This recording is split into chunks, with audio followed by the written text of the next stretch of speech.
Licorice McNay Christina was born on October 2, 1945, in Edinburgh, Scotland. As a teenager, she often visited folk clubs in the city, where she would recite her poetry for an appreciative audience. During one of these visits, she met Robin Williamson, a singer-songwriter and multi-instrumentalist who began his musical journey in local jazz bands. By the mid-1960s, he had established his own band, the Incredible String Band, a psychedelic folk group that garnered a dedicated following after the release of their second album. They have since been recognized as pioneers of the genre, particularly popular within the British counterculture of the 1960s and 1970s. Although Licorice developed a close relationship with Williamson, she remained resolute in her intention to leave home and marry Bert Jan, another Scottish folk musician. However, the wedding never materialized, as Jan left Licorice to travel to Morocco without her. Following this incident in 1963, Williamson noted that Licorice fell into my arms. In 1968, Licorice joined the Incredible String Band, where she became known for her distinctive ethereal backing vocals, as well as her contributions on the organ and percussion. She performed with the band at the Woodstock Festival in August 1969, but by 1972, she and Williamson had grown apart. After ending their relationship, she also departed from the band. Licorice departed from the band a few years prior to its dissolution in 1974, however, this did not mark the end of her musical career. In 1974, as a member of the Church of Scientology, she took to the stage at a concert organized by the church in East Grinstead, a town located in West Sussex, England, alongside several other musicians. Following this event, she relocated to California and became a member of the Silver Moon Band. At some point during this period, she married fellow musician Brian Lambert, although they divorced in the 1980s. In 1977, she reconnected with her former bandmate Robin Williamson, performing with him and his merry band. She is also credited on their album Journey's Edge under the name Licky Lambert. Subsequently, Licorice spent time performing with Woody Woodman's U-Boot, an English rock band established by drummer Woody, who is notably recognized for his role in David Bowie's core backing ensemble during the 1970s. Licorice had been affiliated with the Church of Scientology since the late 1960s, and she was not alone in this regard. Robin Williamson and Mike Herron, two of her three other bandmates, were also members. The only exception was bass player and backing vocalist Rose Simpson, who noted that she never fully committed to the church. In a 2020 conversation with music journalist Richie Unterberger, Simpson remarked that the church's membership suggested a greater sense of harmony among them but ultimately undermined their commitments to music.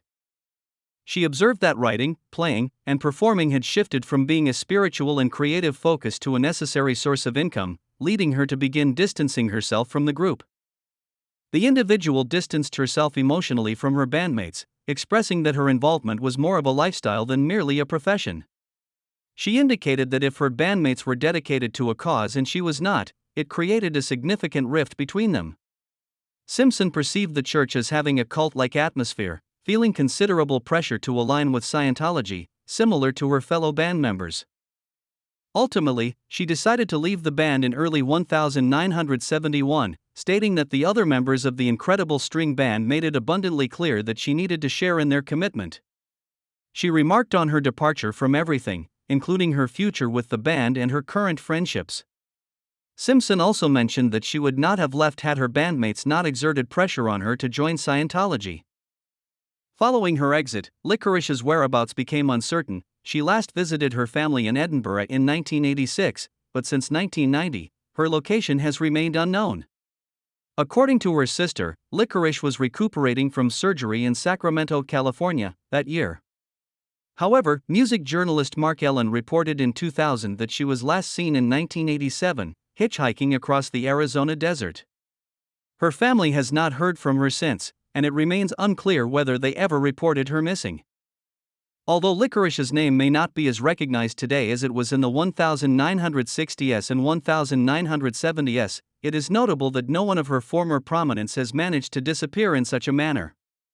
When reflecting on her former bandmate, Rose Simpson remarked that none of them would have opted for lives of financial prosperity, suggesting that Licorice would likely have been content to claim any royalties owed to her, to the best of her knowledge. She has not engaged in that activity, which suggests she is either deceased or has distanced herself from any society that depends on monetary exchange, thus leading a life far removed from the mainstream. Furthermore, she expressed skepticism regarding the likelihood of her choosing, as she matured, to completely sever ties with her sister and family. The last information I received, approximately 1 or 2 years ago, indicated that she remained unknown to them. Although some individuals assert familiarity with her and I have received what is claimed to be a photograph, I cannot confirm her identity. Licorice remains unaccounted for to this day. Donald Scott Smith, born on February 13, 1955, in Winnipeg, Manitoba, Canada, is better recognized by his middle name.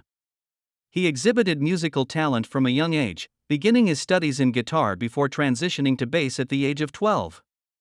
His significant opportunity arose while he was attending the University of Manitoba, where he was approached by Paul Dean, the lead guitarist of a newly formed Canadian rock band called Loverboy. The original bass player had departed shortly after the band commenced performing, and Scott eagerly accepted the opportunity to pursue his dream. Initially, Loverboy faced rejection from all major record labels in the United States. However, on March 20, 1980, they secured a contract with Columbia Records of Canada, a subsidiary of Sony. The band's self-titled debut album was released just 5 months later, propelling them to fame and achieving sales of over 1 million records in Canada alone. Following this success, they toured alongside renowned acts such as ZZ Top and Def Leppard. In the autumn of 1981, they released their second album, Get Lucky, while supporting the band Journey, which ultimately became their best-selling record. Loverboy achieved significant success in the United States, selling over 4 million copies of their records and receiving multiple Juno Awards in recognition of their accomplishments as a band. Scott, the group's bass player, also contributed as a songwriter, co-writing several of Loverboy's songs, including the 1983 hit Lucky Ones. For several years, the band enjoyed a successful run. However, tensions began to rise between lead singer Mike Reno and guitarist Paul Dean in the mid-1980s. In 1987, they released their fifth album, which unexpectedly underperformed, leading to Loverboy's announcement of their breakup in 1988, primarily due to the ongoing conflicts between Dean and Reno. Following the split, Scott joined the band Dangerous alongside Reno and briefly worked as a late-night radio DJ. Loverboy reunited in 1991 for a benefit concert and again in 1993 to tour throughout the 1990s. Scott reportedly mentioned to journalists that the band reformed because they enjoyed playing together and due to promoter interest. Tragically, Scott was last seen on November 30, 2000, while the band was on a break from touring.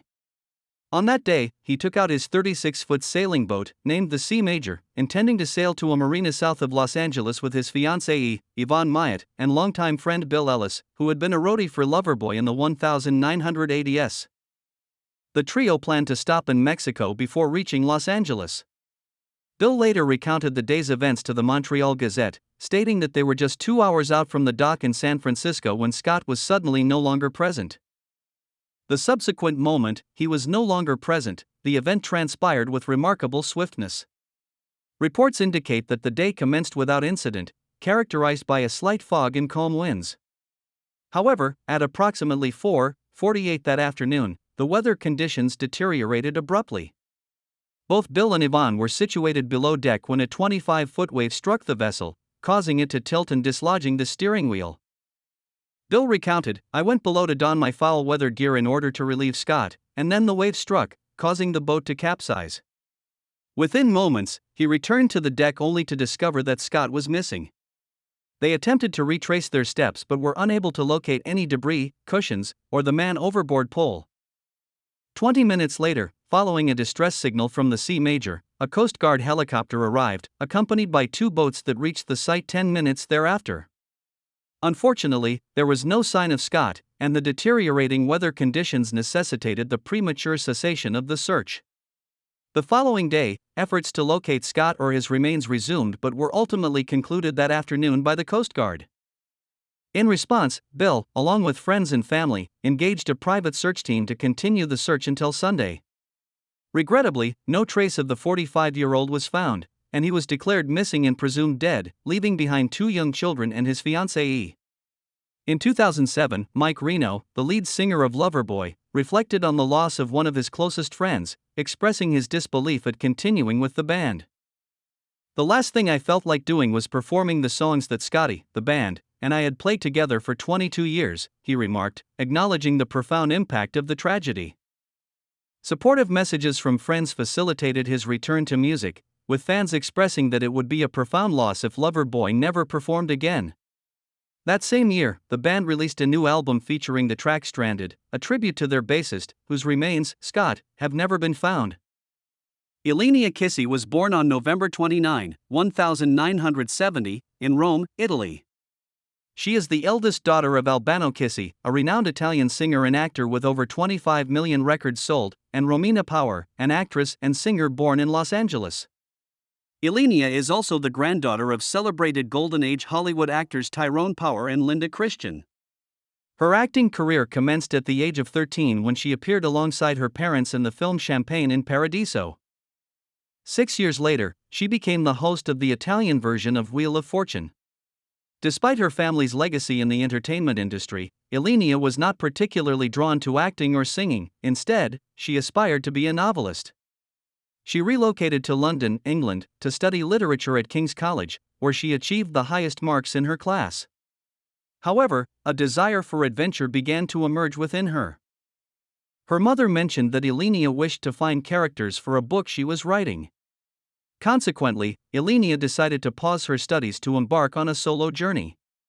She returned to Italy, sold her possessions to finance her travels, and set off with only a backpack and a journal, eventually flying to the south. America began her journey in business, and on Boxing Day in 1993, she decided it was time to move on. She traveled to New Orleans, Louisiana, where she stayed at the now-defunct Lille Hotel, located at 749 Charles Street in the French Quarter. According to the Doe Network, she was accompanied by a 54-year-old street musician she had met during her visit to the city in the summer of 1993. At that time, she had been in New Orleans on vacation with her parents, who subsequently continued their trip to Florida while she chose to remain behind to paint and write. However, she fled to Florida just 2 days later, alleging that 2 men were attempting to drug and kill her. Further details regarding this incident are not available. Ilenia last contacted her family on January 1, 1994, when she called her parents. She was last seen around January 6, 1994. Hotel staff reported that she left the hotel around noon that day and did not return, leaving all her personal belongings, including her backpack and passport, behind. The man she was staying with remained at the hotel until January 14, when he attempted to check out and settle the bill using traveler's checks made out to Ilenia. For weeks, Ilenia was neither seen nor heard from, prompting her parents to report her missing on January 18. Police efforts to locate her proved unsuccessful, leaving her family with more questions than answers. At the end of January, a security guard at the Aquarium of the Americas came forward, claiming he had seen the young woman on the night of January 6, stating he found her around 11:30 p.m. in Waldenburg Park.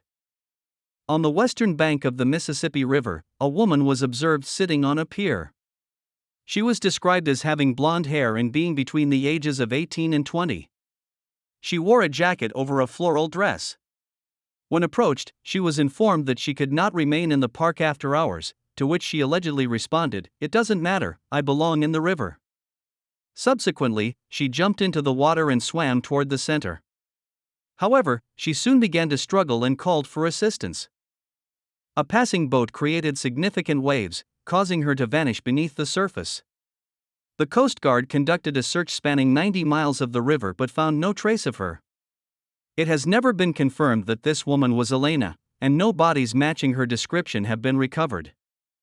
Notably, her father mentioned that during a prior visit to New Orleans, Elena had entered the Mississippi River but became frightened and climbed back out, adding that she was under the influence of marijuana at that time. On January 31, Alexander Masaka, a street musician who had stayed with Elena at the hotel, was arrested following allegations of sexual assault made by a former girlfriend. However, he was released due to insufficient evidence and has not been linked to Elena's disappearance. When approached by the media, he stated only that he believed she was safe. Various sources, including the Charlie Project, have noted that Masaka was described as a violent individual with a history of drug use. He reportedly sought sexual favors from Elena, who declined and specifically requested separate beds in their hotel room. Despite the security guard's testimony, Elena's parents speculated that she may have been taken hostage. In 2008, numerous unverified sightings across the country intensified the beliefs surrounding her situation. A German magazine reported that Elena was alive and residing in a convent near Phoenix, Arizona. This publication was met with disapproval by her parents, with her father denouncing the article as shameful speculation devoid of any truth. He had declared his daughter deceased in 2013, convinced that she had perished on the night of her disappearance. Conversely, her mother maintains a belief in her daughter's survival, stating, "As a mother, I know Elena is still alive somewhere, I am absolutely convinced." The marriage of Romina and Albano reportedly deteriorated significantly due to Elena's disappearance. However, the couple appears to maintain a cordial relationship and continues to create music together. Elena Kissy remains missing and is described as a Caucasian woman with blonde hair and green eyes, standing between 5'7" and 5'9" and weighing 110 pounds at the time she vanished. If she is still alive, she would now be 53 years old. Anyone with information regarding her case is urged to contact the New Orleans Police Department at 504-658-5315. These are the facts. Please share your thoughts and speculations in the comments below, and remember to like this video and subscribe to support the channel. Thank you for watching, stay vigilant, stay safe, and I will see you next time.